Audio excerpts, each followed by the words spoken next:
Well, good morning, good afternoon, good evening, wherever you're joining us from. This is Authentic Conversations presented by Transition Clarity. I'm your host, Adele Bernard. Today I'm delighted to have Kathi Burns on the show from Pro Organizer. Welcome to the show. Oh, good to be here. Thanks, Adele. So let's just start by a little bit of background, how you became a pro organizer. What's the journey that brought you here? Sure, absolutely. My company is organized and energized.com. And I've had 7 careers. And throughout that time, I was a licensed boat captain because I wanted to get paid to sail. I lived out of a duffel bag and I learned how to live small during that time. Then I transitioned to becoming a travel writer. Again, I was on the road 42 weeks a year living out of a suitcase. So again, I learned how to live small and minimal. And a few careers after that, I transitioned into having a publishing agency where I did collaterals for hotels. And shortly after 9/11, actually on 9/12, all of my contracts went on hold. I didn't get fired. I wish I would have gotten fired at that point and they would have said no, but they put on a hold. So I struggled for a little while after that and eventually closed my agency. And what happened after that is I had time to kind of reinvent myself and figure out what did I like to do. Well, I love change, in case you couldn't tell after 7 careers. What I also discovered was that people are afraid of change and they move through life kind of being in fear of the unknown and of change. And then I surmised, it took me 10 months to figure this out, that what can I do to help people lose their fear of change? I can help them on the external environment and help them learn how to take control of their clutter and their muck and create systems and eliminate the stuff that they no longer need. And once they become masters of letting go, I call it the letting go muscle, then they're able to move into change with more ease, because you can change easier when you're not holding on to the past or clinging to the future, right? So people become really well versed at learning how to let go, which helps him move into change. And change is the one constant thing we can find in life.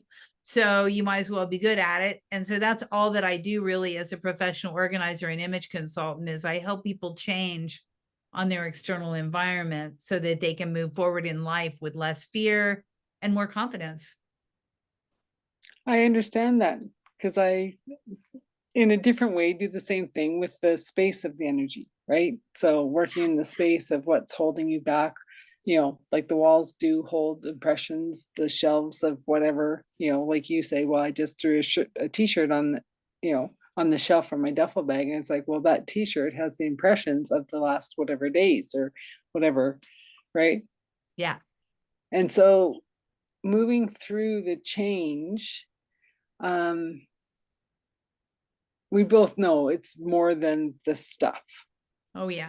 Right? It's the emotions attached to the stuff. It's what importance am I putting in the stuff? Absolutely.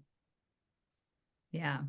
Can you expand on that, like from what you're getting from your clients? Or Yeah, what I find is that people tend to animate their inanimate objects through their emotional attachment, memories of the past, expectations of the future.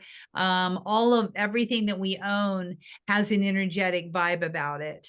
And what I always ask my clients, or actually I listen to what they say when I ask them about their specific thing, like the t-shirt, and they're like, well, I used to love that shirt. That shirt was my favorite shirt.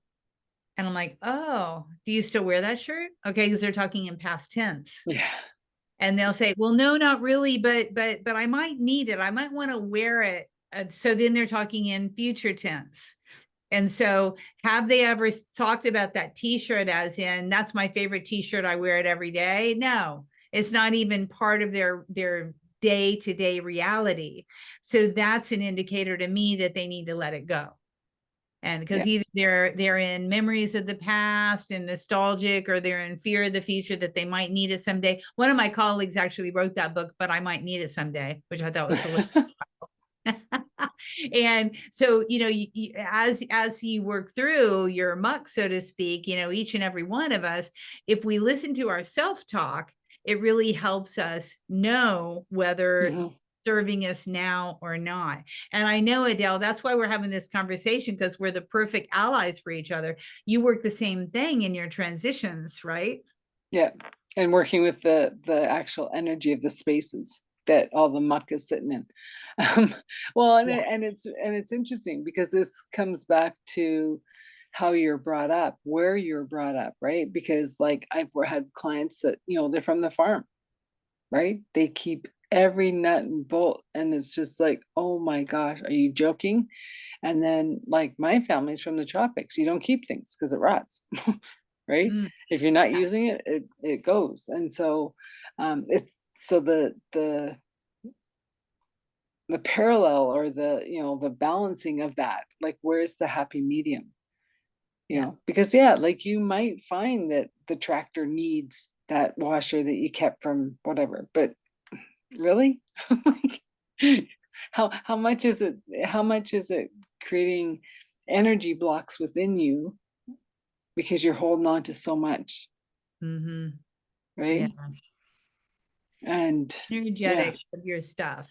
I have a conversation with my clients all the time about the energetics of their stuff. So my opinion is everything in your life should give you more than what it takes. yeah. And that is something to think about, because you think about just a sweater. Okay, so you're gonna Mhm. buy a sweater. So you start thinking about what color, what style, what shape. I'm gonna buy it because it has to go with these pants, right? And I need it to coordinate this outfit. So all that energy is around how big it's gonna be, the style, the color, the shape. And so you've got this formulated in mind. You've got all the energetics already spent on that.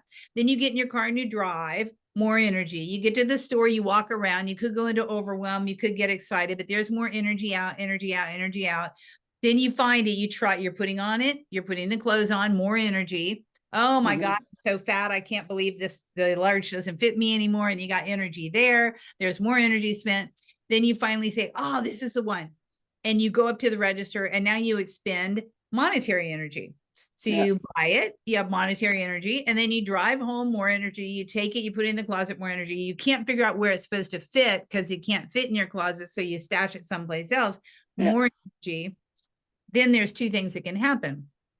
Number one, you put it on, you wear it, and everybody's like, you look fantastic. And you're like, yay, that's the first time you ever got any energy at it.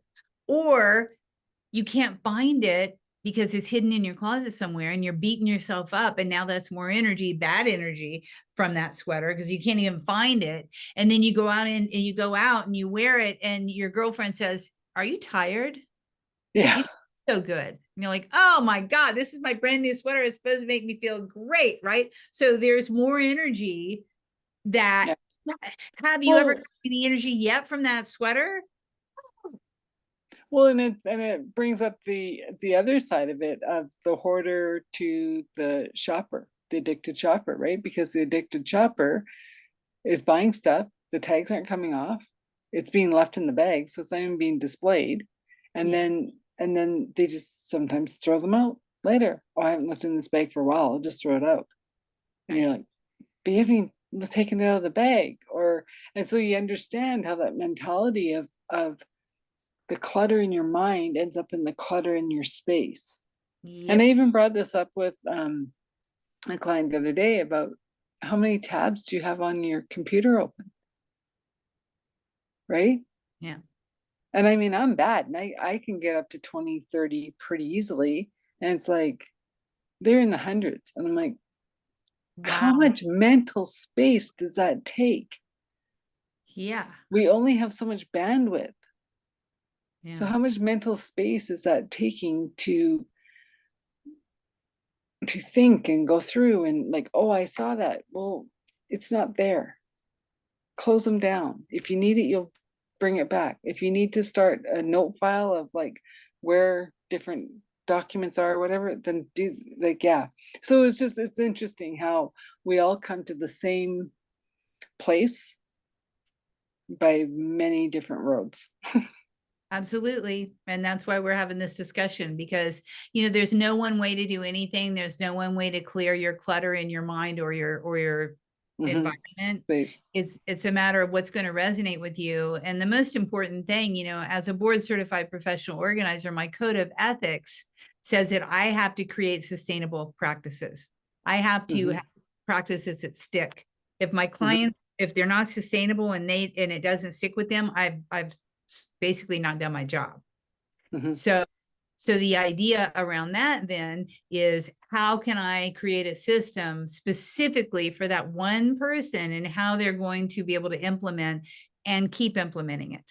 And everybody's different. And that's the joy for me of being a pro organizer, is creating customized systems for each client. Nothing cookie cutter. If it's cookie cutter, it won't stick generally, Well, but I mean, 20%. even the cookie cutter thing of um, putting all your hangers backwards, and if in a year you don't wear that item, it's gone. Yeah. Like some I've heard some organizers say within a season. I'm like, yeah, whatever. Like I Well, figure, it might work for some people. For some people, yeah, some of my clients want to do that. They get all excited about it, so they're going to implement it. Other of my clients are like, that's just crazy. yeah. That I'm going to do that. So then it doesn't work. Well, and it's funny because I did it just for humor one day, and I was like, has it been a year or two since that's been that way? And I go, whatever, I still like it. Like, because I mean, especially when you live in the colder climates, like you don't wear those bulkier sweaters or those extra warm things every day. But when you do need it, you need it, Yeah. right? And like, yeah, we might have a few extra coats that we don't use all the time, but the day we need it, it's cold. We need it. And yeah, so it's interesting. So, and I understand the whole travel thing small, because I used to be on tour on tour buses and stuff, and so it was just like all your stuff that you used to think you need, you really don't, Right. right? and Yeah. and in my case, I could be bigger than a duffel bag because I had my bay in the bus and we put everything. But yeah, I mean, you still come down to what do you really need, and most of it is extra. And now with traveling and they're charging you extra money for this extra weight, you're like, I don't need that. Right. Uh, Yeah. I can wash clothes on the sink or go to the laundromat or We get send it more up for clear dry when cleaning. we get much more clear when it comes down to an expenditure to do it, right? Mhm. It helps a lot. What do you use to tour? I don't know about this. Oh, Where, I was a tour operator for different tours, like so I live in the Canadian Rockies, so we would go all over our beautiful Rockies and province and stuff. what fun. Yeah. Yeah, I remember when I was out to sea, I remember specifically where I was. I was in the Gulf Stream and I was night and I was watching the satellite go over real quick. And I remember thinking about my apartment, thinking nothing there has any relevance. Like I don't need Yeah. any of it. And so every time I would come back from being out to sea, I would just purge. And that was way before Mhm. I was a personal organizer, professional organizer. I would just know that this is the time to purge because I have some clarity around all this. It doesn't mean Mhm. anything. Well, and it puts perspective of how much do we actually need. Right. 20% is the rule, the Well, 80-20 rule. yeah. Yeah. Yeah. And so um yeah, as I look around going, but most of my stuff is like people have given me like paintings and yeah, so it's yeah, I'm not getting rid of them because Well, a lot of people hold on to the gifts that they receive out of guilt. It's oh like no, they I don't. really like what it is. Well, maybe not you, but I'm just saying, Yeah. if anybody's listening out there and relating to, Oh I grant you permission to let it go if it doesn't bring you joy, and you don't have to keep it just because they gave it to you. It's the thought that counts. yeah. That they gave it to you with their thought. You say thank them, bless it, and move your good forward. Yeah, absolutely. And it's amazing how many times like you'll talk to the people that have given these trinkets to people and they're like, if they don't want to, get rid of it. Because a lot of the times the people that are giving it to you, they're second-handing it anyways. Yeah. They're trying to downsize, they're trying to, right? Yeah. And that even brings up a different question, like, so my girlfriend had a moving company, and years ago, like she could resell all the stuff, right? And then one day it was just like nobody in a certain under a certain age level wants any of it, Mm-mm. right? Yep. All the cabinets, all the china, all the, like, they just don't want it. If it's No. not wash and wear, they don't want it, Yep. right? And Exactly. so where do you put all that stuff? And You then don't. I had someone else on the podcast who's in fashion, right? And he says you'll be shocked at how much goes to the dump. You're donating it, and it's still 80% going to the dump. Well, what happens here, and that's just so sad to me. What's happening Yeah. here now with Salvation Army and Goodwill is if they're not able to sell the clothing, they're actually getting paid to recycle it into other items. So they actually get paid for like old gnarly socks and that type of thing. They're selling it to reuse it, which is thank God, because I hate thinking of anything in the dump. I try not to take anything to the dump and try to take everything to a charity. And But he's saying the Goodwills are dumping. They don't have the manpower. They just like, it's just, it gets shipped out somewhere. yeah. And I was just like, oh my gosh. And like, even like ordering on Amazon, right? You order 10 things, you keep one or two, half of what's going back just doesn't even get restocked. Right. It gets dumped. And it's like, oh, it's so frustrating. But Yeah. anyways, we're not going there. That's just, I want to stay in the positive of like what it means to stay in a clutter-free environment. Like, What it mean? Is this a question? yeah, so what are your clients saying after you help them organize and you have it clutter-free, and like, what are they saying? It's pretty interesting. One client comes to mind, and he really was. He didn't have a lot of stuff, but he was totally not organized, and he had a bachelor pad, and I streamlined and created a bunch of systems for him in his apartment. And he called me the next week and said, "I don't know what to do with myself. I like have too much free time." Because he had Mm-hmm. been spending all this time like trying to move things around and shuffle things around. He was freaked out because he had an extra day. So that was one really crazy aha for me. I'm like, wow, okay, this is huge. I have another client who she called herself Cluttering Katie. And we were together for a few years. And then she became Uncluttered Katie. And she would report in towards the very end of our experiment and our exercises together. Mm-hmm. He has one empty drawer in her bathroom that will never have anything in it again, ever. And this is her respite. So she will choose that door. She will go sit in its kind of floor level. It's like the second one from the floor. She'll go into her master bathroom. And when she's feeling overwhelmed and stressed, she will go into her bathroom, sit on the floor, open the drawer. And see it empty. Yeah. She will never have anything in that drawer ever again. I know she won't. Now she's Uncluttered Katie. Well, I know she won't because whenever we finished it, her little daughter comes in and tries to dump a hairbrush in the drawer, and that wasn't going to happen. So she's like, this Yeah. is mama's drawer. This is mama's space. This is mom's space, period. Yeah. I own this space. And for her, that is her cathartic way to just, okay, go sit, open the drawer, take a deep breath. And now she has space of her own.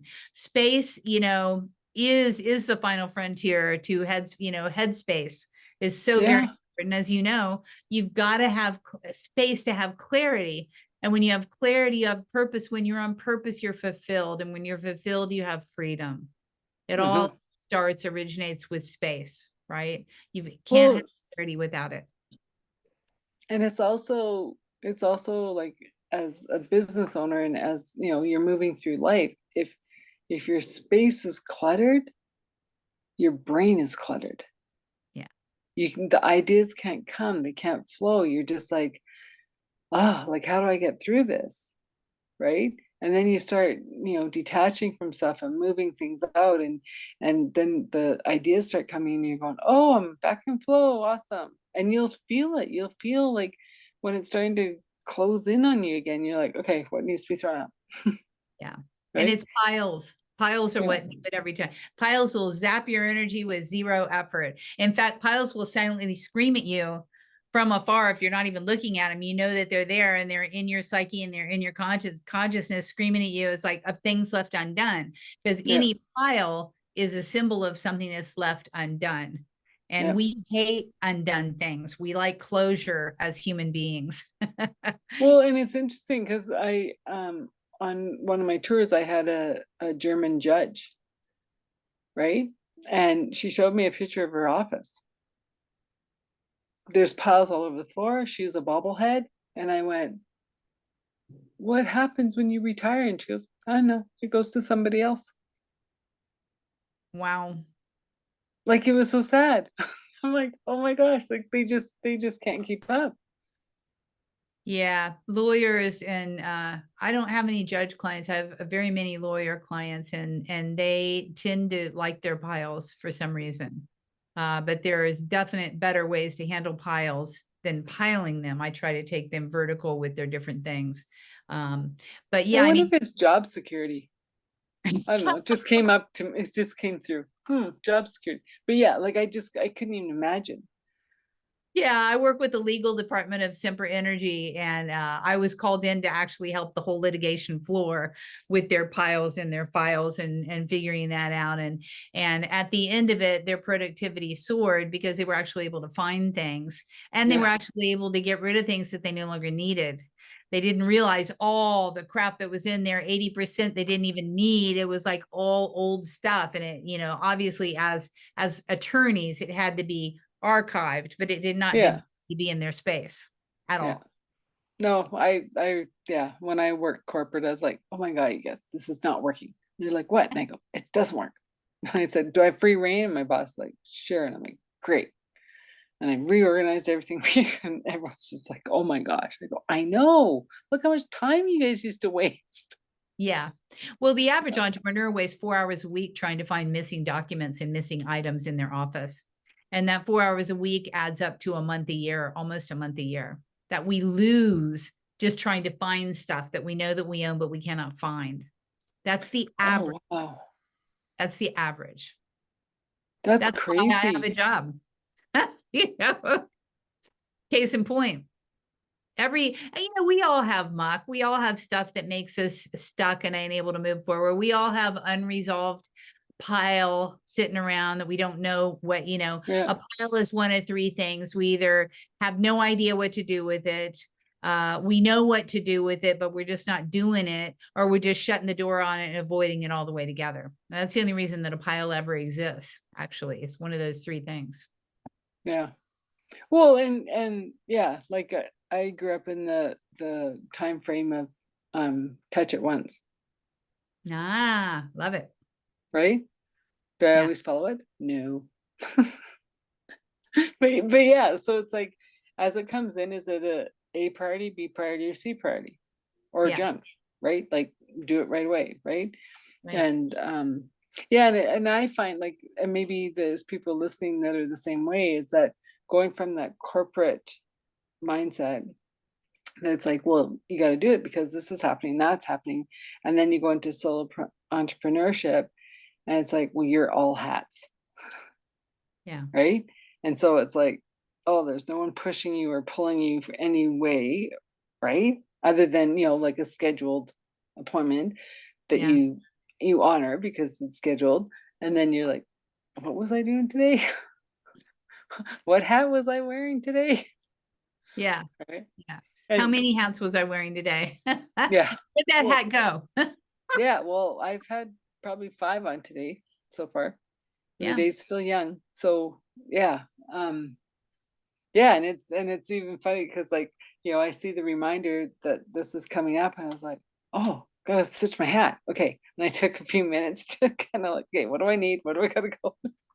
Get everything set up, right? We do it all, and we Yeah. shouldn't be doing it all. Actually, a lot of times I work with entrepreneurs is like, what should we be doing? What's below your pay grade? What should you be doing? What should you not be doing? Like I just had, one of my clients just this morning is like, that is so below your pay grade. Like, why are you doing that busy? It's the busy stuff, right? Mm-hmm. You should be out making your, $150 an hour. You should not be doing this little menial task. Mm-hmm. So it takes an outside observer sometimes to figure out, to see the Mm-hmm. cacophony of what's happening in a business. It's why both of us have jobs, actually, because we can give clarity and be the objective observer and say, why are you doing that? I mean, hey, masters hire masters. I have coaches that help me see what I can't see. That's Mm-hmm. what we do as business owners if we want to thrive, right? If we Mm-hmm. want to thrive, if we want to mumble around and wear the 15 zillion hats that we should be wearing, that's one thing, but we won't grow that way. There's no possible way. We all, as business owners, though, we'll always have like 5 or 6 hats that we have to wear, that we must wear. But Yeah. do we need 15 or 20? Probably not. Well, and I know for me, I like to understand what I'm giving the person to do. Yeah. I don't have to be the expert in it. I just want to understand what tasks I'm giving them to do, because if something happens, I can pick it up if I have to. Yeah. Right? Because I've worked with business owners that go, I don't know what Sally does. I just hired her. I'm like, She just does stuff. well, yeah, like she just does stuff. And I'm like, you need to know. Yeah. Right. And then like, yeah, like when I used to do a lot of contracting for people, it was like I always left that manual for whoever was coming in. So everyone knew. Didn't matter if you're the owner of the company, the janitor of the company, like it didn't matter. There was a binder to let you know what was going on. Yep. Having that SOP, that's very important. Yeah. Having a backup for your backup. I now am blessed enough to have a backup for my backup. So if something fails and someone gets sick or there is a holiday, someone else can jump in and do it. Yeah. But yeah, I think that's a really important thing, is to definitely have a backup for your backup. At bare minimum, the backup for your backup is the standard operating procedure, that manual that you're talking about, Adele, that somebody can jump in and figure it out. Worst to worst. Well, and like I'm talking like 30 years ago too, right? With like when the business is opening up and no one knows how to open the phone lines because the receptionist didn't come in. And you're like, somebody should know how to do this, or open up the binder to open up the phone lines, right? Because how's business? Find the binder. Yeah, well, exactly, right? And so it's part of understanding the clutter and understanding what is needed, where is it situated, is everyone aware of it? These are the other backup files that are handy but not needed. Yeah, absolutely. Right? Yeah. So how long have you been doing this part of your work? Going on 19 years. Okay.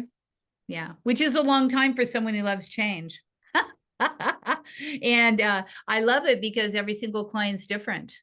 So, I'm just so blessed that you'll find me in corporate environments, you'll find me in garages, you'll find me in small businesses, you'll find me wherever, you'll find me at the mall doing image consulting, right? Shopping. So that's what really keeps me jazzed is, my clients have a whole bevy. I have so many different types of clients and they have so many different needs.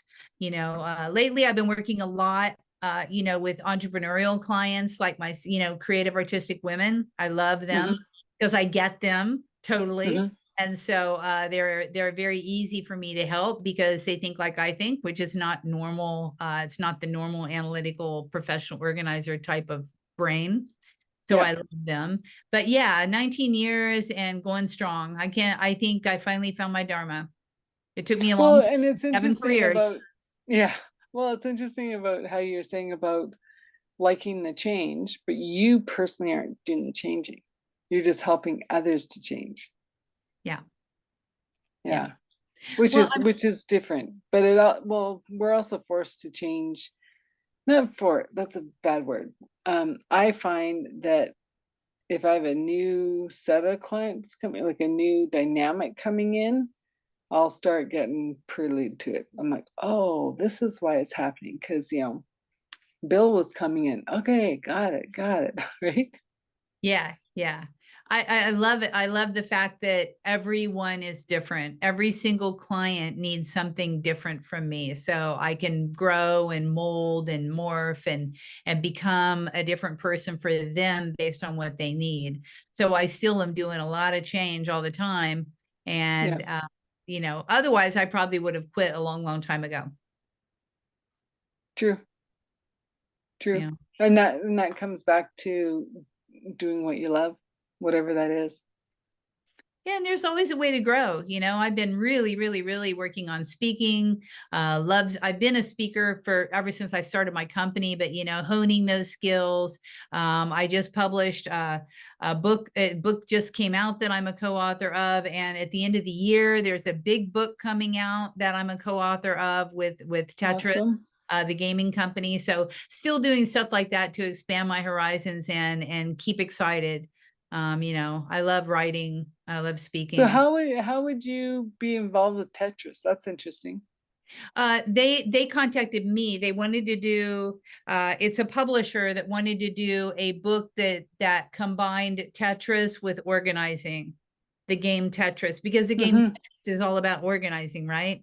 So Mm-hmm. they wanted to do a tabletop book um, that was about home organizing, and so I collaborated with the Tetris with the writer at Tetris. So she and I wrote the book, and then the publisher came up with the graphics and the design and the marketing and all that good stuff, and it'll be So released by sale right now on Amazon.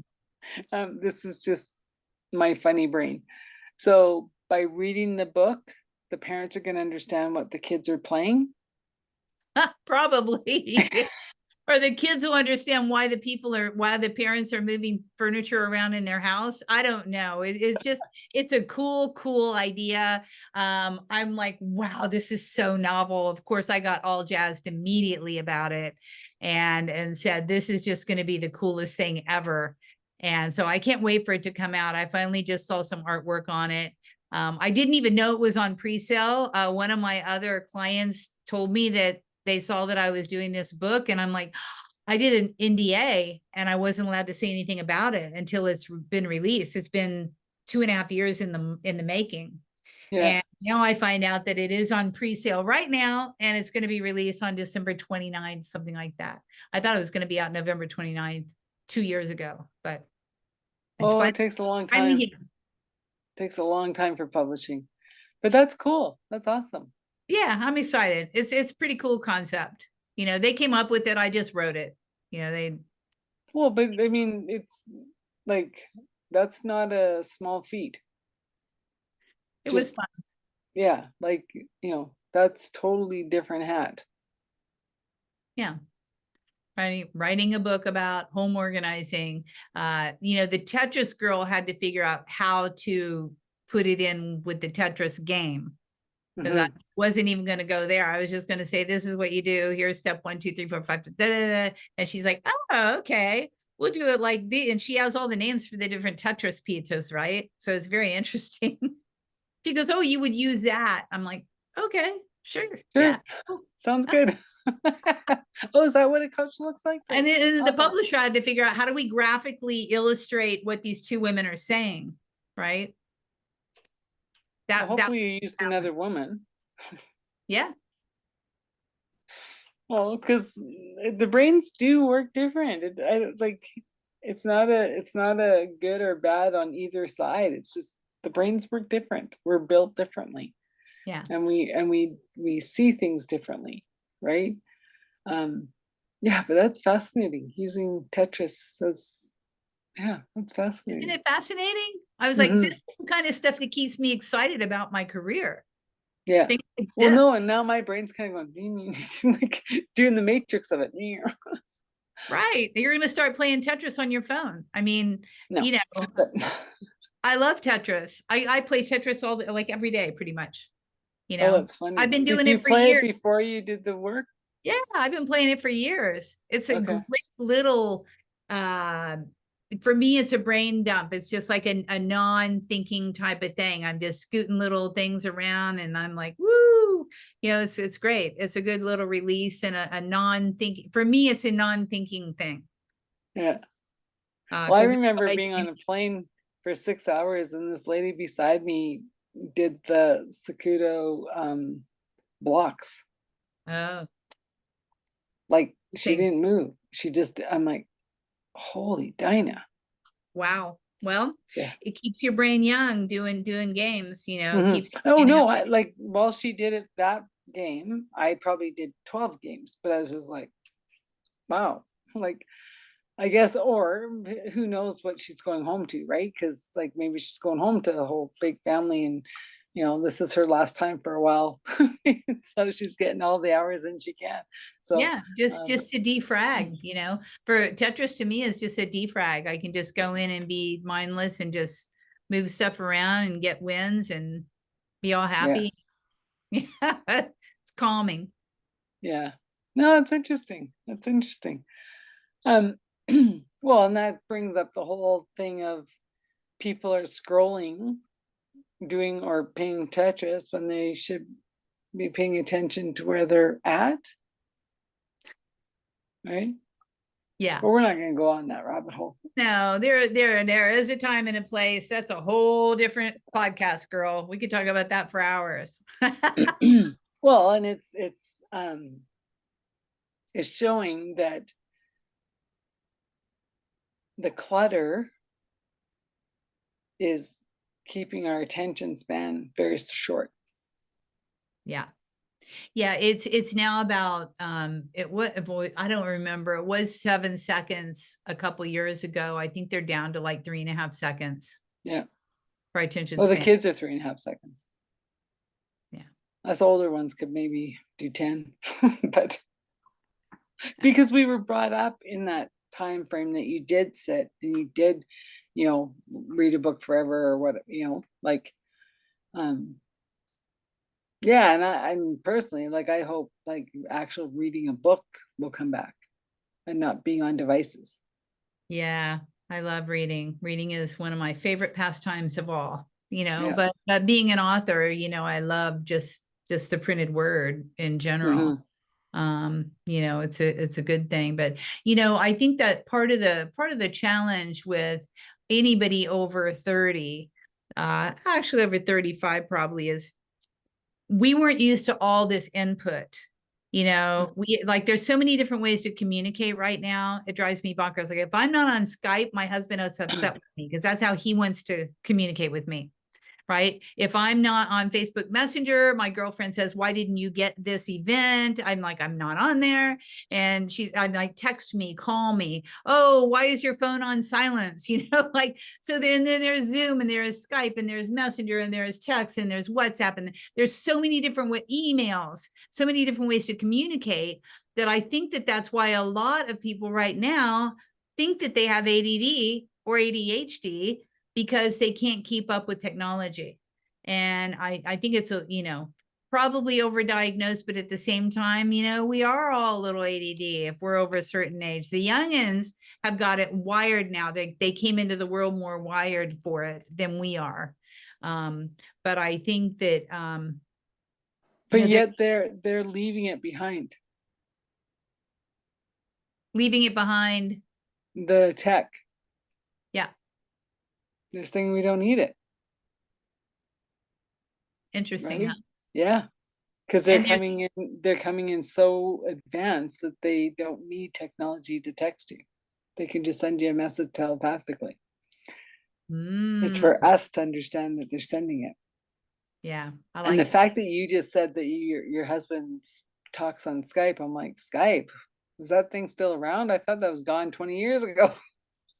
No, Skype. If I have to have Skype open. And actually, I communicate with my team now via Skype. So Skype is my choice of communication for my team and for my husband. It just works for me. I am not going to be on Messenger. I'm a sniper when it comes, I have someone else doing all my social. Mhm, Just can't, there's just too many ways to communicate. There really just mhm. really, Yep. And I tend to use Telegram now, so, but yeah. But too then many there ways. again, right? Too many It's the ways. I don't even clutter. want to know about Telegram. Too many, I already have too many options. Well, this group I'm part of, they chose Telegram as their hub for corporate all the way down. So I respect that. They made it as a company decision. Right, If, if you want to know what the company's doing, this is where they're doing it. Okay. right, right. You can Well, opt in or opt out. you have to choose one. That's what I'm saying. I Yeah. chose Skype for my team. That's my one, right? Yeah. We aren't going to have to deal with it any other way. So yeah, you got to choose one. I always say choose your weapon, choose it wisely, and Mhm. have one if you can, no more than one. Yeah. Yeah. Well, It's and that, organized. like, I'm even thinking that with social, like, I'm going, how many avenues on social media do I need to use? Right. Right? I think going deep instead of wide is totally the way to go. Choose a couple, go deep into them, go down the rabbit hole of them, Mhm. and don't go wide, because wide you're just fragmented. That's my Yeah, opinion. and I technically only have 3. And that's including a lineable. That's a social, right? Like, um, but yeah. And then, well, yeah, and it's interesting because you think about the clutter of like corporations and you're going, okay, like, great to meet you, but then to get the one gem, how many rocks do we have to go flip? That's okay. Every person has their story and every person, is is great. And doesn't mean that you are going to be that partner, that connection, right? You know? It's funny, I get called into corporations a lot. Not last one, but one a few years back that I really enjoyed working with is they called me because they wanted to put in another bank of file cabinets. They're like, we Mhm. need another bank of file cabinets. We want to make sure that we're organized around doing this. So, let's come in and let's talk about it. And I'm like, we are going to get rid of a bank of file cabinets. We're not going to add a bank of file cabinets. And so we did. So we got rid of a bank of 4, and they were going to go from 8 to 12, and they went from 8 to 4 by the time I was done with them. Because once you realize what papers you need and what papers you don't need, it's easy to get rid of the papers that you no longer need. But people don't, the normal file system, 80% goes in and never sees the light of day again. It just goes and then never Yeah. comes back. Well, So, especially as everything's gone digital. well, everything's not, and that's the I problem. know. We're half and half, so that's, until we become paperless, there's still going to be Oh, this. we'll never become paperless. There's no way. No Well, there's way. going to be that challenge forever. Yeah. Is then again, you have two things. You have paper, you have digital. It's not like let's choose one. Well, I know, but I worked in a position in oil and gas of like how to keep the old technology still running to be able to read all the files. Yeah. Digital's not always the best way either. And so you have to have one preserved copy of every project, like sealed properly, whatever, vaulted, however, that if digital goes down, that they can go back in the records. Yeah. So And let's yeah. hope they have a CD drive or some other drive that they can No, actually. that's why the drawings are always in a sealed, like, it's crazy vaulted place, like air controlled, so it doesn't destroy, the ink doesn't come off. It has to be special ink. Like, it was quite an eye-opening position. I was like, wow, who knew? Right. And then part of my thing was like sending it off storage, right? And these boxes could go on normal, but these ones had to be in the airtight. Well, it's like, Yeah. yeah, yeah. And Yeah. how do you find them after 50 years? Because the people who put it on storage aren't here. Like, Yeah, I was in the recording industry early and as one of my careers as an audio engineer. And, we still had the vaults with the 2-inch reels and the eighth Hmm. inch reels. And, those have to be preserved forever. Hmm. Because, we want that quality, just like the kiddos are going back to vinyl, Hmm. vinyl sounds better than digital. Oh, it totally does. Yeah. So there's that, the preservation of past without it being clutter is the idea, right? How Yeah. organized is it? Can we find it Yeah. quickly? Yeah. Well, and this is where, like, going back to vinyl, they built the record player with a a um Diamond. no, a USB jack so you can put it on your phone, Oh yeah. right? I was like, well, that makes downloading easy, right? As I was like on the radio tape. Oh, he talked, back it up, right? Like, you know. But yeah, I mean, it's technology, the clutter, it's all part and parcel.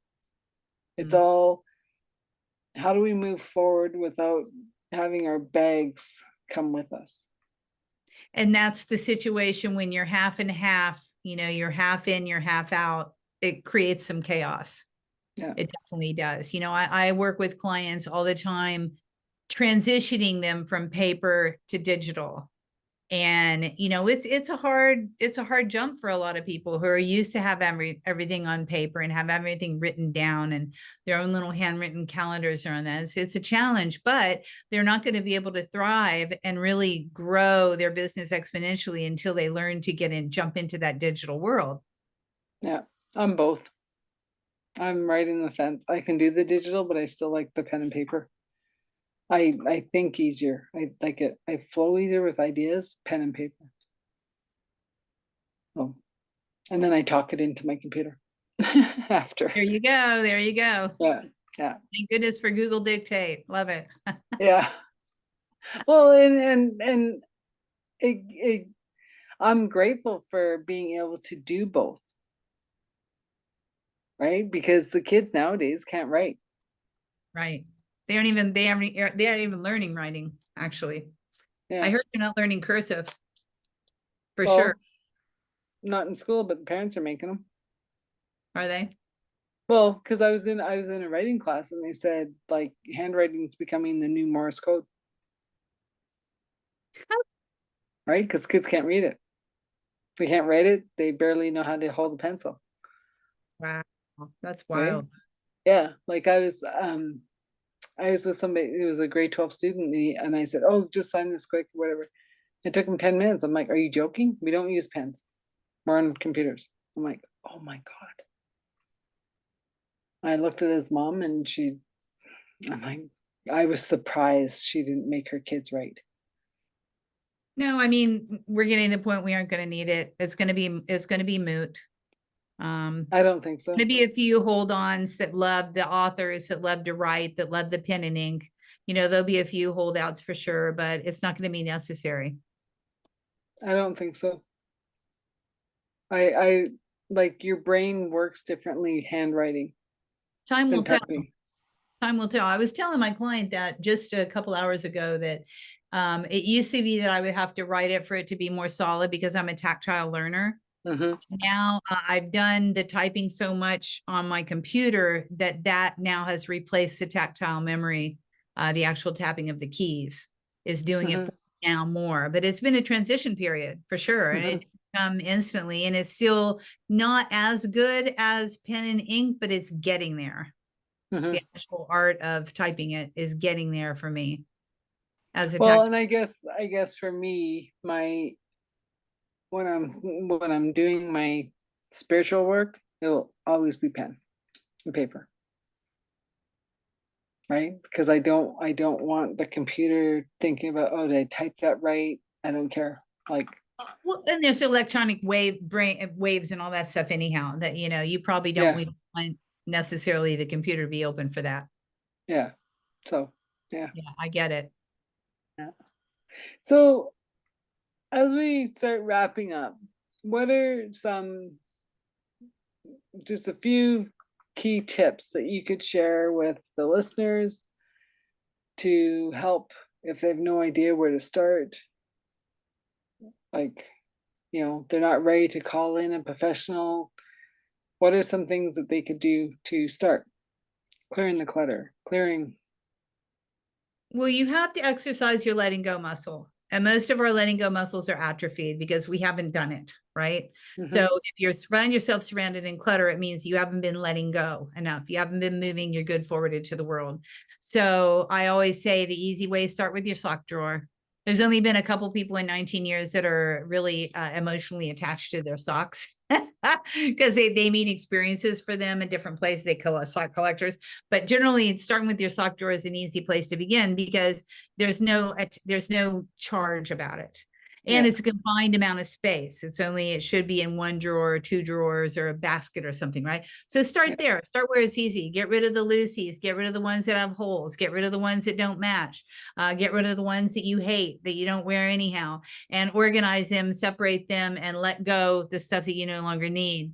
And that's the starting of the letting go muscle. You're like, okay, got rid of that. And then yeah, you can create order within that space. And whenever you have order within the drawer, then it feels good too. And now you've got a little bit of a dopamine rush so that you feel like, oh, I did that. Okay, I did that. I did that. I can move on. Whatever you do, don't start with your junk drawer because that's the hardest one of all because it's so miscellaneous. But start small, start wherever you can start. And just give yourself small wins as you go and learn how to let go. If you decide that you're going to donate stuff, I always have a donation box in my house where anything that I find that I don't want goes right into the box. Box gets full, box goes to my donation station. Get to know where uh, your donation station is. Start a donation box in your house, and you'd be amazed at how much stuff you find laying around that you don't even know where it came from or what you're using it for or when last time you used it. Throw it in the box and let it go. And then once it's full, go donate it. Don't put it in the garage, a full yeah, box crap, because that's what people do. Put it in your car, take it to your donation station, yeah, learn how to let go with grace. The more you learn how to let go with your physical stuff, the more you're going to be able to thrive in the real world environment because you're going to be able to move and zoom and flex and change much easier because you yeah. won't be stuck in those old patterns. Well, and just on a different note, the clutter is your weight. If people have fluctuations in weight, I'll Oh, tell you, you got clutter. oh, my colleague Peter Walsh wrote the book, Does Clutter Make My Butt Look Fat? And there is a definite correlation between how much clutter you have and how much you weigh. That this is already a fact. Yeah, So, if there's a lot of different reasons for it, but the majority of my people that are super cluttered are overweight. yeah, Absolutely. yeah. Yeah. So if Wow. you're going to lose weight, lose your clutter. That'll help. Yeah. Well, and like, I mean, I know we're kind of saying it funny, but in saying it funny, it is all part of the energy. It is all part, like, right? So, it's as you clear the clutter, your body clears your, right? Like, Absolutely. yeah. Absolutely. Your clutter, your clutter is stuck energy. Stuck energy turns into fat. I mean, Hmm. there's for sure about that.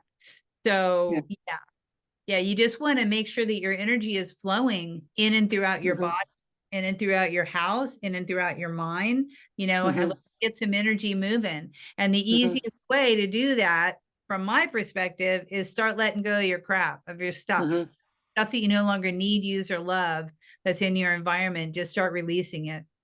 And Well, take the yeah, challenge. Start with your sock drawer. Just go for it. and I stopped buying books Yeah. because my bookshelf was too full of books. So I was like, oh, I can't let go.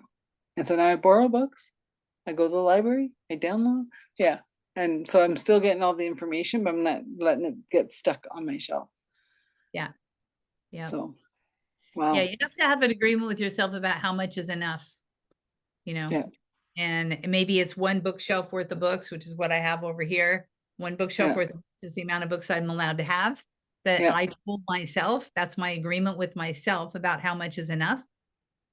For other people, it could be a wall of bookshelves. It doesn't matter. It's just an agreement with yourself about how much is enough and how much is too much. Well, and it's also, if you get stuck with your bookshelf and you never change the books out, then new ideas can't come. Yeah. And if you don't have space, Yeah, you don't have new ideas. the new book can't show up. Yeah, and that was my conscious effort to say, I have my special books that I'll always have that you're going to read forever and ever, Yeah. but I also want to just keep putting them out, like, you know. And I love, like, when I'm walking around the neighborhood, going to the little library boxes and going, oh, what's jumping at me? Nothing. Okay, perfect. Another day I'll go, oh, this one is perfect. Put it in my pocket. You know. And then you put it And back into the library at the neighborhood when you're done. That's what I do. yeah, well, and I tend to, like, if I take it from one area, I'll give it to another area, so it changes neighborhoods. Yeah, I like that. Yeah, so it's been a pleasure. Once again, Kathy Burns from Pro Organizer. From I'm organized and energized. sorry. Well, you have Pro Organizer. And I'm Adele Bernard from Transition Clarity. This has been an authentic conversation. Yes, it has.